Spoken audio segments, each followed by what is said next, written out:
Good morning. আজকে 10ই June, আজ সোমবার। এখন ঘড়ির কাঁটায় সকাল 8টা। আমরা আছি নর্থ গোয়াতে, ক্যান্ডোলিমে যেখানে রয়েছি সেই স্টেটার নাম হলো কোকো ইন গোয়া। এই যে পিছনে দেখতে পাচ্ছেন এই বাড়িটা আমরা ভাড়া নিয়েছি। এর একটা প্রপার্টি, এই প্রপার্টিতে হচ্ছে টোটাল 3খানা কটেজ আছে এদের। তো আমরা কটেজ বিটা ভাড়া নিয়েছি, একটা 1 RK কমপ্লিট অ্যাপার্টমেন্ট, যেখানে হচ্ছে আমাদের বেড হলো এইখানে, একটা বেডরুম, তার সঙ্গে একটা অ্যাটাচ কিচেন, তার সঙ্গে বাথরুম। তো এই মিলিয়ে আমাদের বেশ ভালোই কাটছে এই কোকোইনে। উপরি পাওনাটা শুনতে পাচ্ছেন, কত পাখি ডাকছে। সকালবেলা যা পাখি ডাকছিল না, মানে একদম যাকে বলে হোলসাম। যাই হোক, আমরা এখন হচ্ছে রেডি হয়ে গেছি। আমরা ফার্স্টে আজকে যাব সাউথ গোয়ার কিছু বিচ কমপ্লিট করতে। তার মধ্যে প্রধান যে বিচ আমরা ফার্স্টে যাব সেটা হলো মিরামার। আর আজকে আরেকটা জিনিস হয়েছে, সকাল থেকে বৃষ্টিটা বন্ধ একদম, যে কারণে আজকে আর আমাদের নর্মাল জামা কাপড় পরেই বেরোতে পেরেছি।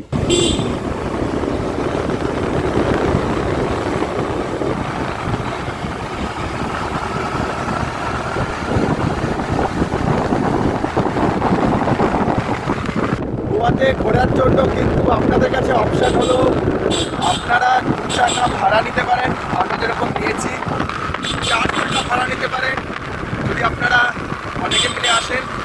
আর যা বলছি সেগুলো কিন্তু সব সেলফ ড্রিভেন, আপনাকে নিজেকে চালাতে হবে।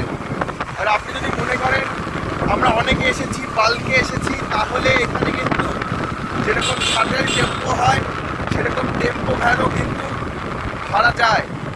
সেই জন্য নিকটবর্তী এজেন্সির সঙ্গে একটু যোগাযোগ করে নিতে হবে, মানে ট্রাভেলার টাইপের, সেগুলো কিন্তু ভাড়া চলে। অসম্ভব সুন্দর রাইড এটা।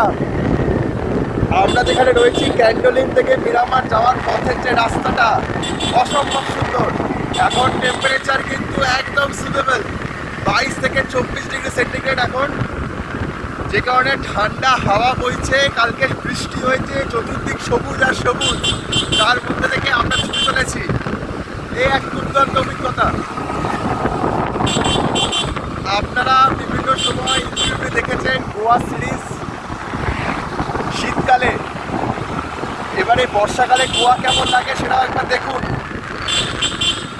আজকে রেনকোট ছাড়া বেরিয়েছি, এই একটা ফিলফিলে শার্ট পরে, জমে গেছে, একদম জমে গেছে।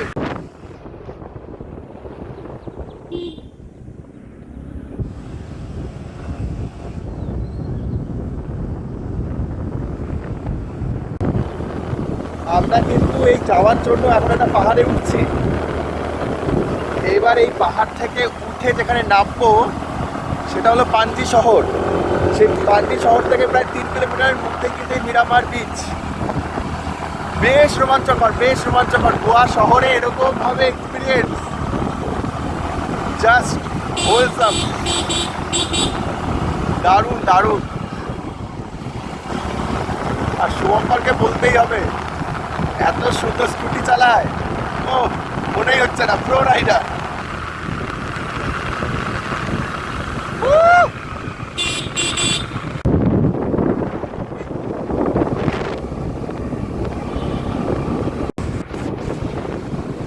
আমরা এখন মান্ডবী নদী পার হচ্ছি।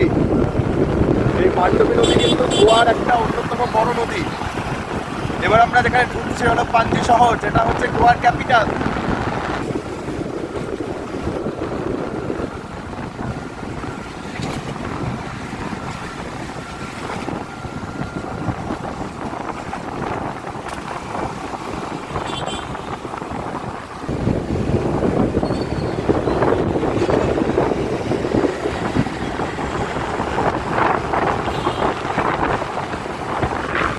মিরামার যাওয়ার সময় ডান হাতে আপনার থাকবে মান্ডবী নদী।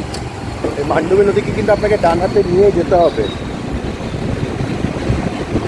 আর পিছনে সেই অটল সেতু। तेरे संग चल मेरी चाहत है, जीना अब मुश्किल नहीं तेरे बिना। तेरी हर मुस्कान मेरी जिंदगी की रोशनी, तू मेरी हर ख्वाहिश, तू मेरी हर कहानी। तेरे संग जिंदगी बन जाए, तेरे संग ख्वाबों को मिल जाए, तेरे संग जिंदगी बन जाए, तेरे संग ख्वाबों को मिल जाए, तेरे संग दिल को चुराने लगी देगी, तेरे संग दुनिया भुलाने लगी, तेरे संग। আমরা এখন মিরামার বিচে। এই মিরামার কিন্তু অ্যাকচুয়ালি একটা মোহনা। এই আমার ডান হাতে রয়েছে মান্ডবী নদী আর আমার সোজা রয়েছে আরব সাগর। এই স্থানে মিলিত হয়েছে। এটা পাঞ্জি শহর থেকে ওই 2 থেকে 3 কিলোমিটার এর মধ্যে কিন্তু এই মোহনাটা। কারণ আমরা যখন মান্ডবী নদী ক্রস করছি তখন অ্যাকচুয়ালি আমরা পাঞ্জিতে। তো এখন প্রায় 3 কিলোমিটার অদূরে আমরা এসে গেছি মিরামার বিচ। অসম্ভব চওড়া একটা বিচ, একদম যাকে বলে গোল্ডেন বিচ। যদিও কালকে বৃষ্টি হয়েছে সেই কারণে একটু বালিগুলো একটু এঁটে গেছে, যে কারণে অত পায়ে লাগছে না বালি, কিন্তু বিচ যথেষ্ট সুন্দর। এই গোয়া রাজ্য কিন্তু ভারতবর্ষ যখন স্বাধীন হয়েছিল তখন কিন্তু ভারতের অন্তর্ভুক্তি ঘটেনি গোয়া রাজ্যের।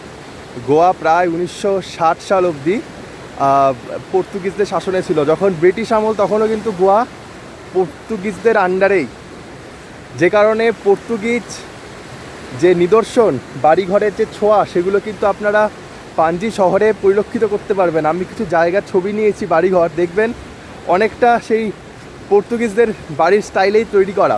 আর এই মিরামার এই শব্দের অর্থ হলো পর্তুগিজ ভাষায় ভিউইং দ্য সি, সমুদ্র দর্শন।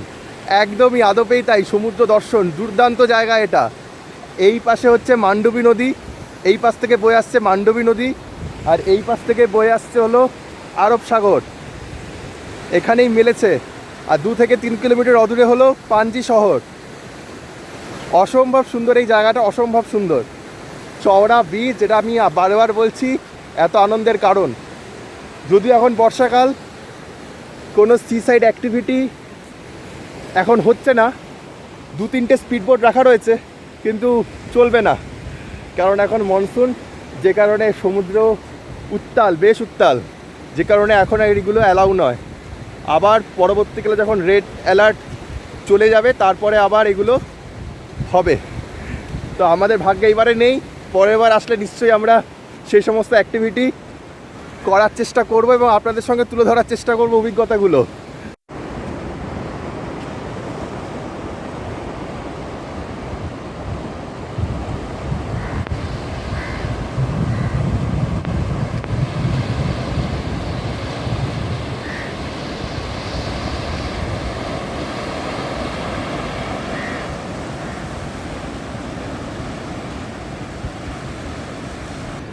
তো আমরা এখন মিরামার বিচটাকে এনজয় করে অনেক ছবি তুললাম, ছবি তোলা হলো। এখন আমরা যাচ্ছি ডিনোপোলো বিচ। এই ডিনোপোলো সাউথ গোয়াতে। খালি কালকে বৃষ্টি হয়েছিল বলে একটু অন্যরকম লেগেছিল। যাই হোক, পরবর্তীতে আমরা সেটাকে ওভারকাম করে নিয়েছিলাম। আজকে বেশ ভালো লাগছে। যদিও আকাশে মেঘ আছে, আকাশে বেশ মেঘ আছে, আবার মাঝে মাঝে একটু নীল আকাশও দেখা যাচ্ছে। দেখা যাক আছে সারাদিন ওয়েদারটা কীরকম থাকে। বৃষ্টি না হলেই হলো, এরকম ওয়েদার থাকুক, রোদ থাকবে না, এনাফ। আর এইদিকে দেখুন ঝাউ গাছ আছে অনেক, এখানে অনেক ঝাউ গাছ আছে। दुनिया भुलाने लगी तेरे संग तानी, हर लम्हा मुझे तेरी हर बात पे दिल को समझाना है, तेरी आंखों में खोना मैं चाहता हूँ, तेरे बिना जीना मैं नहीं चाहता हूँ, तेरे संग ख्वाबों को मिल जाए, तेरे संग जिंदगी बन जाए, तेरे संग ख्वाबों को मिल जाए, तेरे संग दिल को चुराने लगी देगी, तेरे संग दुनिया भुलाने लगी।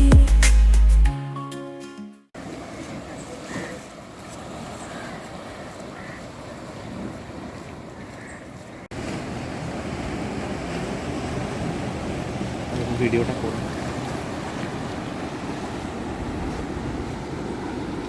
আমরা এখন ডোনা পাওলা সি বিচ, প্রথমে ডিনোপোলো বলছিলাম, ডিনোপোলো না, ডোনা পাওলা। ডোনা পাওলা সি বিচটা হচ্ছে একদম আমরা যেখানে মিরামারে গেছিলাম, মিরামার থেকে একটা পাহাড়ের একটা অংশ দেখা যাচ্ছিল, সেই জায়গাটাতে হচ্ছে এই বিচটা, একদম পাথরের উপরে এই বিচটা তৈরি।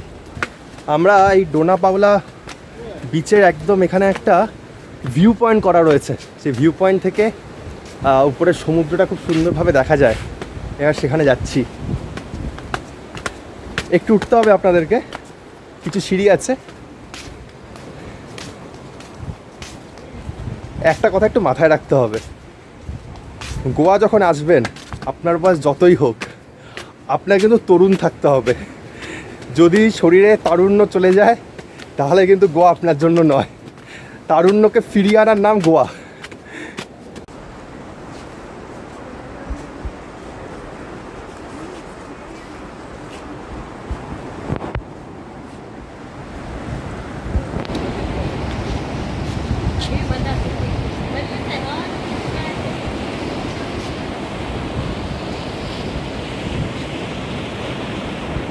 এই যে আমরা যেখানে এখন এসেছি, এটা কিন্তু সি বিচ নয়, মানে এটা অনেকটা আপনাকে উপভোগ করতে হবে একদম চূড়া থেকে সমুদ্রকে উপভোগ করতে পারেন।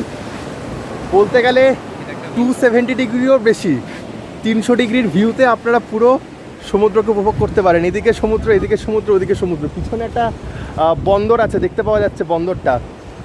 এখানে এত সুন্দর বিস্তৃত সমুদ্র না, এখানে কিন্তু খুব ভালো সূর্যোদয় কিংবা সূর্যাস্ত দুটোই কিন্তু খুব ভালো দেখতে পাওয়া যাওয়ার কথা। আমরা এখন এসেছি, এখন তো সূর্য অনেকটা উপরে, আর সন্ধেবেলা বা বিকেলবেলা করে আসার সুযোগ হবে না আমাদের। কিন্তু আপনারা যদি বিকেলবেলা করে আসেন, তাহলে আমার মনে হয় এই জায়গাটা আপনাদের জন্য একটা হিডেন জেম হিসাবেই থেকে যাবে। আরেকটা কথা বলে দিই, এইখানে কিন্তু আসতে গেলে তার এন্ট্রি ফি আছে। এন্ট্রি ফি হলো 50 টাকা প্রতিজন, বাচ্চাদের ক্ষেত্রে 25 টাকা, বড়দের ক্ষেত্রে 50 টাকা। এবং আসুন, এই জায়গাটা খুব সুন্দর, অসম্ভব সুন্দর, খুব ভালো উপভোগ করবেন সমুদ্রের হাওয়াটা।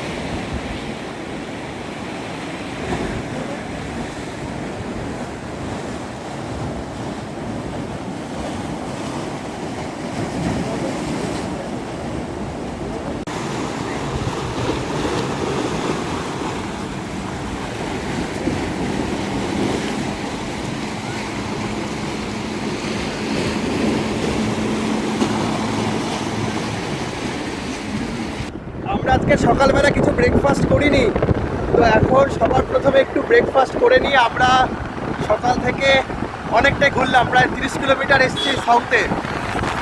তো এখন ঘোরাঘুরি একটু হলো, এবার একটু খাওয়া যাক, পেট পুজো হোক।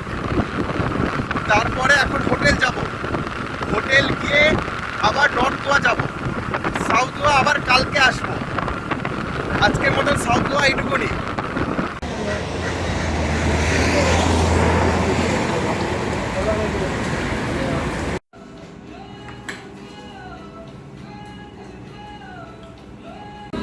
আমরা অর্ডার করেছি মাইসোর স্পেশাল ধোসা, মাইসোর মশলা ধোসা, বেশ একটু অন্যরকম খেতে। সার্ভ করার পদ্ধতিটাও কেটে কেটে দিল।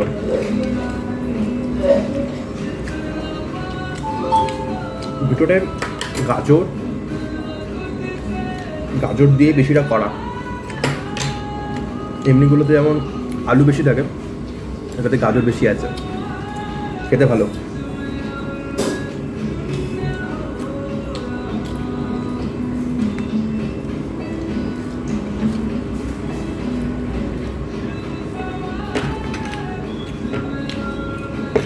আমাদের খাওয়া দাওয়া হয়ে গেল।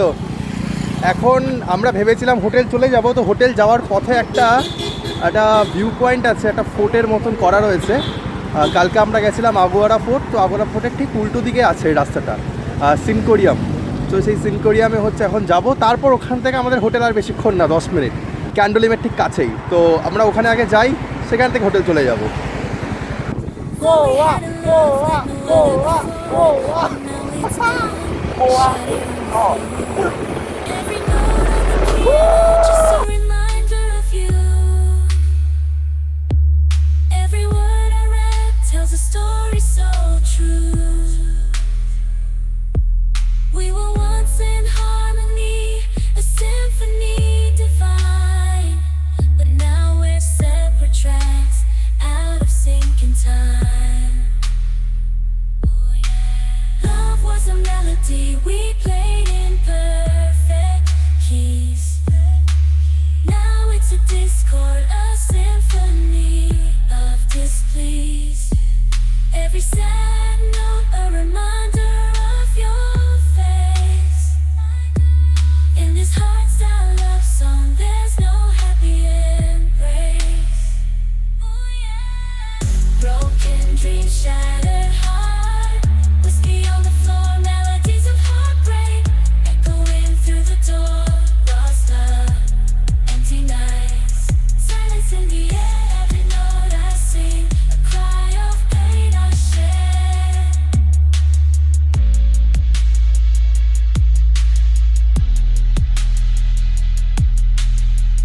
Tangled emotions, like a tune that never ends. আমরা এখন এসে পৌঁছালাম সিনকোরিয়াম ফোর্ট। সিনকোরিয়াম ফোর্টের ঠিক নিচে কিন্তু সিনকোরিয়াম বিচ। সিনকোরিয়াম বিচটা বেশ দেখতে সুন্দর, বেশ উন্মুক্ত, আর পিছনটা নারকেল গাছ দিয়ে ঘেরা, বেশ মনোরম। এই সিনকোরিয়াম ফোর্টটা কিন্তু, আগে আমরা ফোর্টটা ঘুরে আসি। এই সিনকোরিয়াম ফোর্টটা কিন্তু পর্তুগিজরা তৈরি করেছিল প্রায় 1600 খ্রিস্টাব্দে। তারপরে বিভিন্ন সময় বিভিন্ন রকমভাবে হাত বদল হয়, ঠিক যেরকম আগুয়ারা ফোর্টের ক্ষেত্রে হয়েছিল সেরকমই। এই ফোর্টগুলো করার উদ্দেশ্য এটাই ছিল যে দূর থেকে যেন শত্রুদেরকে চিহ্নিত করা যায়, কখন কোন সময় কোন শত্রু হানা দিচ্ছে এই বিষয়টাকে সুনিশ্চিত করার জন্যই কিন্তু এই দুটি ফোর্ট নির্মাণ করা হয়েছিল। বেশ মনোরম, বেশ মনোরম জায়গা।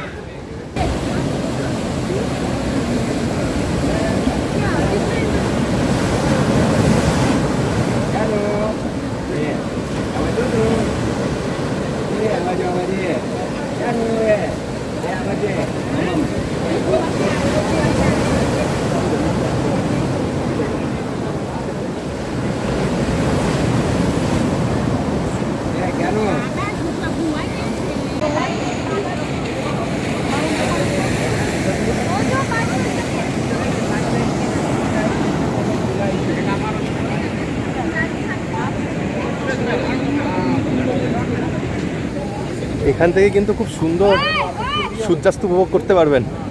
কি হলো, কাণ্ড দেখুন, পঞ্চাইয়া গো, খুব সুন্দর একটা পয়েন্ট সূর্যাস্ত উপভোগ করার জন্য, এবং এখানে এসে সূর্যাস্ত উপভোগ করুন। এটা হলো লোয়ার ফোর্ট, আমরা ঠিক ওই দিকটা যাব, ওই দিকটা আরেকটু উঁচুতে। এখান থেকেও প্রায় 180 ডিগ্রি ভিউ সমুদ্র। এটা হয়ে গেলে আমরা নিচে নামবো বিচটা দেখতে।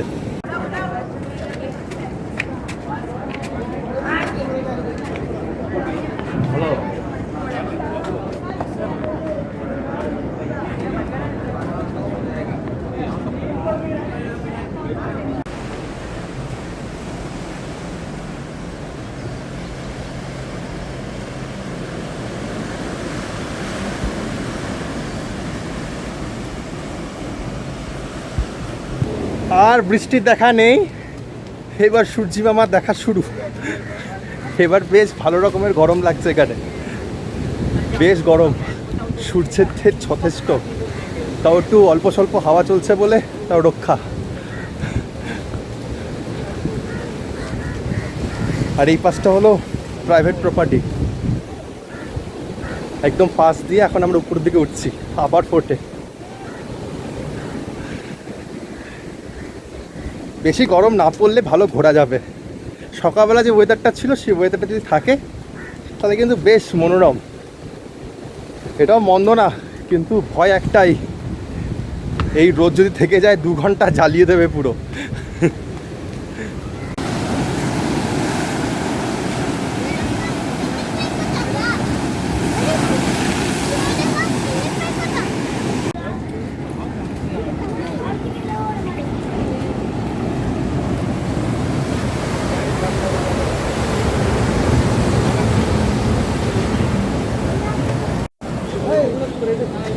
তো আপন বাপন চৌকি চাপন।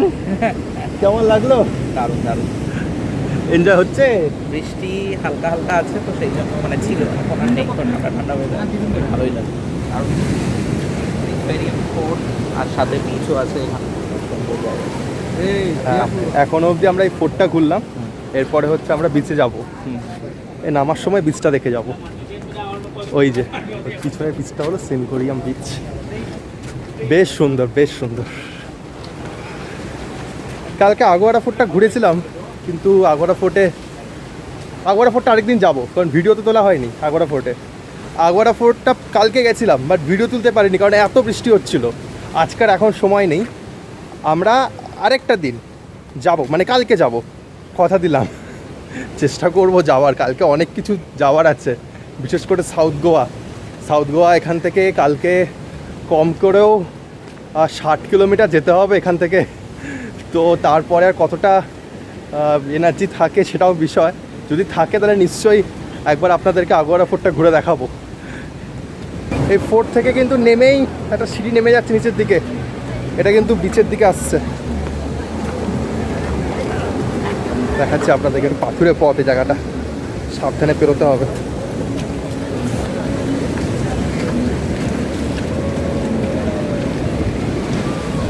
চলে এসছি, একদম সাদা বালির বিচ। এটা হলুদই, কিন্তু একটু কম হলুদ। একটু পা ভিজিয়ে আসি।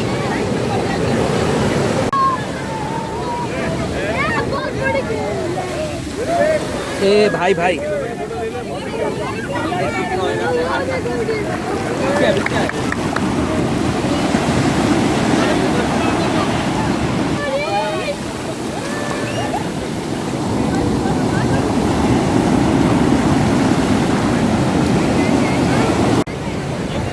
কেমন লাগলো সেনকোরিয়াম বিচ? ভালো। এই বিচটা এখন অবধি যেটাতে বিচই দেখতে পেলাম, বাকিগুলোতে মধ্যে যে কোটায় গেছিলাম, একবারা বলছি চুনা বা ব্যাগাটন, এগুলোতে গেছিলাম, এগুলোতে বিচ আর দেখাই যাচ্ছিল না, এত মানে জলে দিয়ে আছে। এক্স্যাক্টলি, কালকে তো এমনিও বৃষ্টি হচ্ছিল, তার একটা কারণ তো ছিল। একটা কারণ আজকে কিন্তু অনেকটা নর্মাল। আর যদি বোট রাইডটা হতো তাহলে কিন্তু নিশ্চয়ই করতাম, দেখতে পাচ্ছি না একটা জায়গাতেও বোট রাইড। ওটাই বন্ধ আছে সার্ভিসগুলো। বেশ বেশ মজাদার এই বিচটা। ফোর্ট দেখা হয়ে গেলে নিচে চলে আসবেন, কিছুক্ষণ সময় কাটাবেন পরিবারের সঙ্গে, প্রিয়জনের সঙ্গে, একদম আশাহত হবে না। খুব সুন্দর জায়গা এটা। শুভঙ্কর, এই সকালবেলা থেকে ঘুরছি, সবচেয়ে ভালো কোনটা লাগলো? আমার মতে আজকে দেখা সবচেয়ে ভালো মিরামার। হ্যাঁ, আমার এই জায়গাটা বেশ মন্দ লাগলো না, বেশ মজাদার। কারণ উপরে ফোর্ট আর ঠিক নিচে একটা সি বিচ, বেশ ভালো। মিরামারের মানে ভালো ব্যাপারটা হচ্ছে যে ওখানে মোহনাটা আছে, সমুদ্র মিশছে, ঠিক, সেটা একটা ভালো ব্যাপার। না একদমই ঠিক। মিরামার একটা সৌন্দর্য আছে, এটা আরেকটা সৌন্দর্য আছে, দুটো সৌন্দর্য কিছুটা আলাদা। আমরা এখন বেরিয়ে যাচ্ছি এখান থেকে। বেরিয়ে গিয়ে এখন ফার্স্টে যাব হোটেল। এখান থেকে হোটেল আমাদের মিনিট 10 লাগবে হার্ডলি। তো হোটেলে গিয়ে খাওয়া দাওয়া করবো, খাওয়া দাওয়া করে আবার দুপুরবেলা আবার বেরোবো। শুভঙ্করের কিছু কাজ আছে, ওর কাজগুলো করে নিই, তারপরে দুপুরবেলা খাওয়া দাওয়ার পর আবার বেরোবো। বেরিয়ে কোথায় যাচ্ছি আমরা দুপুরবেলা? আমরা যাচ্ছি আরামবোল বিচ। এখন বাজে 3:30, খাওয়া দাওয়া হয়ে গেছে। একটা জম্পেশ খাওয়া দাওয়া হলো, ভেজ খেলাম আজকে, পনির নিলাম আর জিরা রাইস নিলাম আর রুটির সাথে। আর হয়ে গেল, ওরও কাজকর্ম ছিল কিছু, সেগুলো সেরে নিল। এবার হচ্ছে ওয়ে টু আরামবোল হলো একদম নর্থ গোয়াতে। কালকে আমরা যে গেছিলাম অঞ্জুনা, তারপরে ভ্যাগাটার, এই যে লাইনটাতে আমরা কালকে গেছিলাম, এটাকে ছাড়িয়েও যেতে হবে। তো প্রায় অনেকক্ষণ, প্রায় এখান থেকে 1 ঘন্টা মতন টাইম লাগবে। আশা করা যায় 30 কিলোমিটারের মতন। যাই হোক, ঠিক আছে, কোনো প্রবলেম নেই, গাড়ি তো রয়েছে। তো স্টার্ট করা যাক। এখন ঘড়িতে বাজে প্রায় 3:40।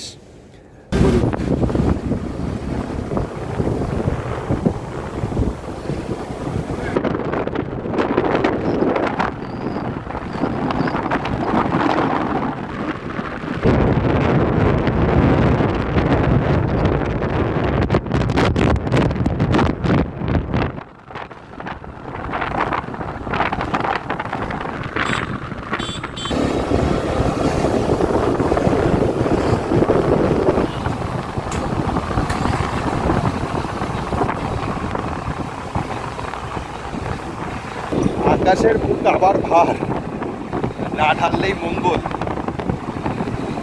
এখন আরো নর্থে যেতে হবে, টাইম লাগবে বেশ 40 মিনিট মতো সময় লাগবে এখান থেকে।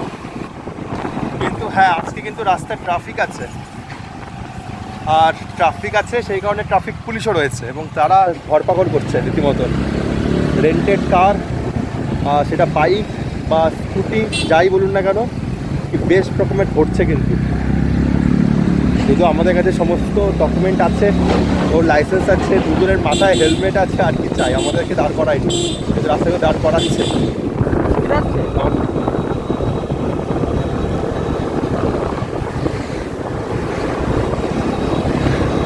Horn horn horn.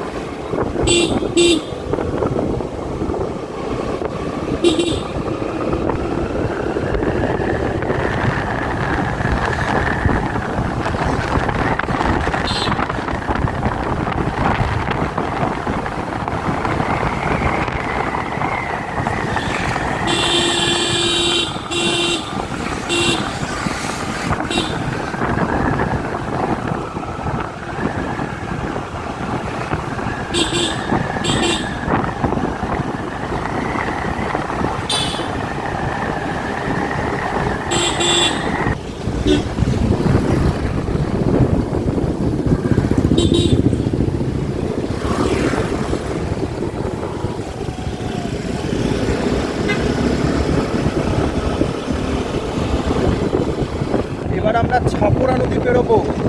কালকে ছাপড়া ফোর্ট দেখিয়েছিলাম, সেই ছাপড়া ফোর্টের পাশে যে ছাপড়া নদী, সেই ছাপড়া নদী এবার আমরা ক্রস করবো।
পিঠের দফা রফা হয়ে গেছে। পিঠ বলেছে তুমি চলে যাও, আর আমি বলেছি চলো যাই। কোথায়? আরামবোল। চলে এসছি আরামবোলে। রাস্তায় তো বললাম মেঘ হচ্ছিল, মেঘ আছেও, একটা পোর্শন নীল হয়ে গেছে, একটা পোর্শন কালো হয়ে গেছে। কালোটা হয়েছে আরও নর্থে, আর আমরা নর্থে যাব না, এখান থেকেই আমরা আবার টুয়ার্ডস ক্যান্ডোলিমের দিকে যাব। বিচটা ঘুরে নিই, বিচটা বেশ প্রশস্ত, বালিটা খুব সুন্দর বালি আছে বিচের মধ্যে, আর খুব ভালো ঢেউ আছে এখানে, খুব ভালো ঢেউ আছে বিচে।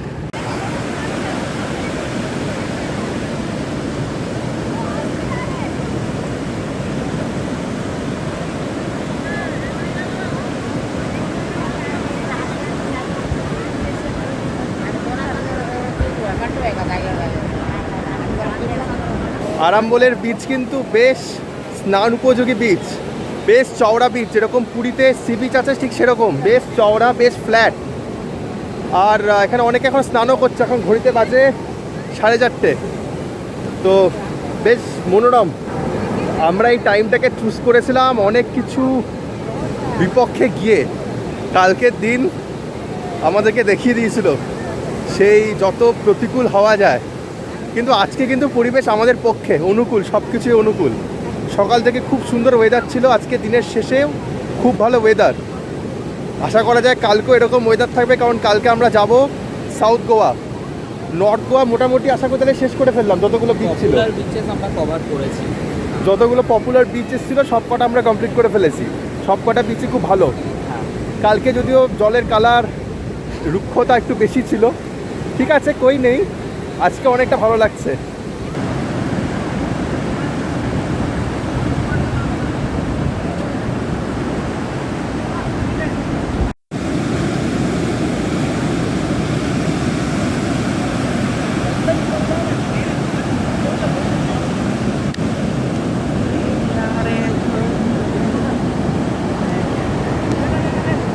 এই আমরা কিছু ছবি টবি তুললাম, পিছনে একটা সুন্দর জায়গা ছিল বসার, মানে দেখতে পাচ্ছেন এইটা, হ্যাঁ একটা গাছের গুঁড়ি এবার সমুদ্রের মধ্যে পড়েছিল, তো ওখানে বসে বেশ জমিয়ে জমিয়ে দুজনে ছবি তুলেছি অনেক। যাই হোক, ছবি তোলার পর্ব শেষ হবে, অনেকটা এসেছি, মাঝখানে দুবার পাহাড় ছিল, পাহাড়ে উঠেছি নেমেছি, তো যে কারণে টাইমটা একটু কম, যেতে প্রায় লেগে যাবে 1.5 ঘন্টার মতন। তো বেরিয়ে পড়ি। আর আরাম্বল বিচটা কিন্তু খুব পরিষ্কার বিচ, খুব পরিষ্কার বিচ এবং লোকজন সেরকম নেই, যে জন্য হচ্ছে বিদেশি পর্যটকদের সংখ্যা কিন্তু এই আরাম্বল বিচে যথেষ্টই বেশি। তো আপনারা যখন ভবিষ্যতে আসবেন তখন কিন্তু চেষ্টা করবেন যে যাতে কোনোভাবে আপনাদের দ্বারা বিচ যাতে নষ্ট না হয়, এই চেষ্টাটা করবেন। আর বিচ কিন্তু বেশ গোছানো, খুব সুন্দর, ভালো লাগলো। আজকে মেঘ না হলে হচ্ছে সূর্যাস্তটা আরও ভালো করে উপভোগ করতে পারতাম। তো চাপ খাস না, এসছিস যখন ঘুরে যাবো, কি আছে।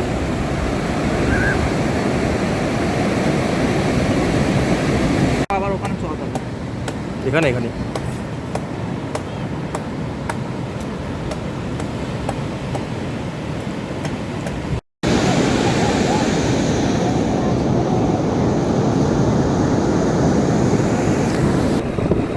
আমরা চলেই যাচ্ছিলাম, যেতে যেতে রাস্তায় ছাপড়া নদীর একদম সামনে হচ্ছে মরজিম বিচ, তো সেই জন্য মরজিম বিচটাকে একবার দেখে যাচ্ছি, ওই কারণেই একবার গাড়িটাকে ঘুরিয়ে নেওয়া। শুনেছি মরজিম বিচটাও হলো বেশ একটু শান্তশিষ্ট নিরিবিলি বিচ। এই যে শুরু হয়ে গেছে এই পাশে, একটু দেখে নিয়ে এই রাস্তা দিয়ে সোজা বেরিয়ে যাবো। সামনেই হচ্ছে ছাপড়া নদী মিশেছে, তারপরে ছাপড়া ফোর্ট। যাই হোক, আমরা পৌঁছে গেছি। এই বিচটা বেশ চওড়া, কিন্তু আমার কোথাও না কোথাও আরাম্বলটা বেশি ভালো লাগলো, কি বলিস? আমারও আরাম্বলটা বেশি ভালো লেগেছে, সিগনেচার ওটা একটু বেশি ভালো। এটা ঠিক আছে, বাট আরাম্বল বেশি ভালো। কিন্তু হ্যাঁ, এই ভিতরে একটা অ্যাডভান্টেজ আছে যে বিচটা চওড়া আর মোটামুটি ঠিকঠাক। তো মূলত গোয়াতে যারা ফরেনার আসে তারা কিন্তু এই দুটো বিচেই কিন্তু থাকে, একটা মরজিম আর একটা হচ্ছে আরাম্বল। দুটো কারণে, একটা হচ্ছে শহর থেকে একটু দূরে, নিজেদের মতন কোলাহল মুক্ত পরিবেশ পায়, আরেকটা হলো পরিষ্কার পরিচ্ছন্নতা।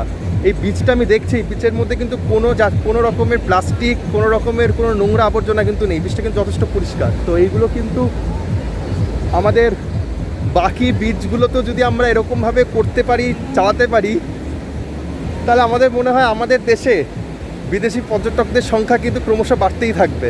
তখন তারা আর কোনোভাবে এই দুটো বিচে সীমাবদ্ধ থাকবে না, বরং কি আরও যত বিচ আছে সব বিচেই আস্তে আস্তে তারা আসবে আমাদের ভারত দর্শনের জন্য।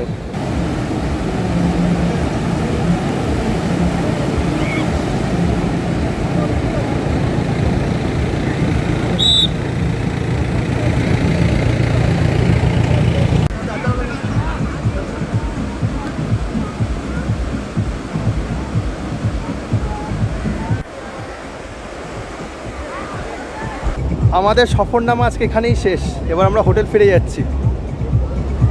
এখন ঘড়িতে বাজে প্রায় 6:45, তো 6টা বাজে, আর থাকবো না বেশিক্ষণ, এবার আস্তে আস্তে বেরিয়ে যাই।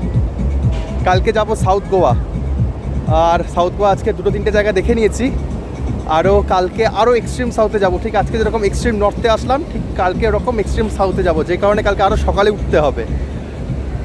তো আজকের ভিডিও এত অবধি।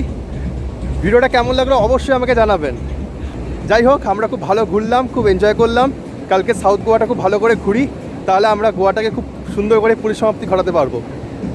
আজকে ভিডিও তাহলে এত অবধি। সবাই খুব ভালো থাকবেন, টাটা, বাই বাই।